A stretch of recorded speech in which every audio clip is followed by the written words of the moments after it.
A company placed an order for 20 high-end laptops and some quantity of standard desktops.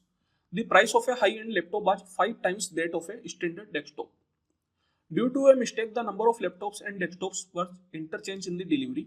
This caused the total bill to increase by 80%. What was the ratio of number of high-end laptop to standard desktop in the original order?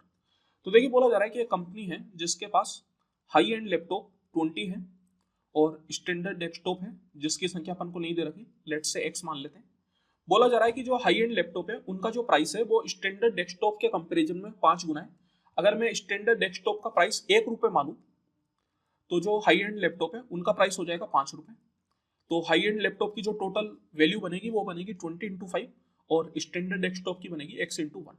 अब बोला जा रहा है कि कुछ mistake की वजह से जो नंबर ऑफ लैपटॉप थे और डेस्कटॉप थे वो इंटरचेंज हो गए। दैट मीन्स कि क्या हुआ, हाई एंड लैपटॉप तो बन गए x के बराबर और स्टैंडर्ड डेस्कटॉप बन गए 20 के बराबर। तो अब यहाँ पे जो प्राइस लगेगा वो तो वही लगेगा जो हाई एंड लैपटॉप का था। तो 5 रुपये था तो इसका 5 रुपये प्राइस लगा और इसका 1 रुपये था तो इसका 1 रुपये लगा।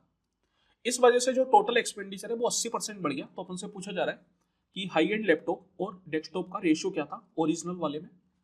तो देखिए यहाँ पे आप बोल सकते हैं कि जो पहले एक्सपेंडिचर था वो अपना था 20 पंजे 100 प्लस एक्स और इस पे 80% का इंक्रीज हुआ। तो इस पे अगर आप 80% का इंक्रीज करेंगे तो ये बन जाएगा 180%। तो ये अपने बन गया नया एक्सपेंडिचर जो कि है 5x प्लस 20 के बराबर। तो इन दोनों को मैं इक्वल कर सकता हूँ। तो यहाँ पर आप देखिए 20 से 9 बार में, 20 से 5 बार में, तो ये आ गया 900 plus 9x equal to 25x plus 500, 20 into 5 मतलब 100। तो ये आ जाएगा आपका 16x इक्वल टू 800, 16 का 5 बार में 80, तो ये आ गया 50। तो x इक्वल टू आ गया 50 के बराबर।